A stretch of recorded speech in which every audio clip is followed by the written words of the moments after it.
As Senator Graham made his presentation, the president interrupted him several times with questions, and in the course of his comments said things which were hate-filled, vile, and racist. I use those words advisedly. I understand how powerful they are, but I cannot believe that in the history of the White House, in that Oval Office, any president has ever spoken the words that I personally heard our president speak yesterday. You've seen the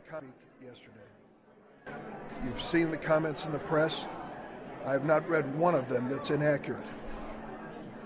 To no surprise, the president started tweeting this morning denying that he used those words. It is not true. He said these hate-filled things, and he said them repeatedly. When the question was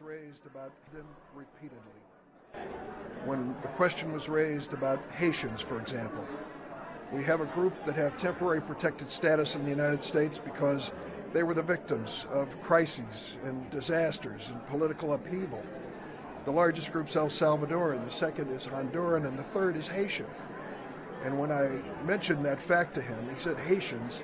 Do we need more Haitians?" And then he went on when we started to describe the immigration from Africa that was being protected in this bipartisan measure. That's when he used these vile and vulgar comments, calling the nations they come from the exact word used by the president, not just once, but repeatedly. That was the nature of this conversation. When it came to the issue of, quote, chain migration, I said to the president, do you realize how painful that term is to so many people? African Americans believe that they migrated to America in chains. And when you speak about chain migration, it hurts them personally. And he said, oh, that's a good line. And then when I talked to him about the impact this has on family unification in a nation that values families with the flag as the most important symbols of our future, they scoffed at this notion. It was a heartbreaking moment. But I will tell you this, I'm not going to quit.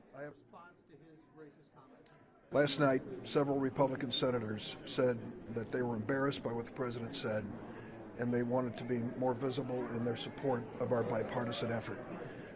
I'm hoping that others will join them. I will tell you, I want to add this for the record. My colleague, Republican Senator Lindsey Graham of South Carolina, spoke up and made a direct comment on what the president said. I was very proud of him.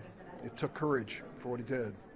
And I made my own comments in response to it, but for him to confront the president as he did, literally sitting next to him, took extraordinary political courage, and I respect him for it.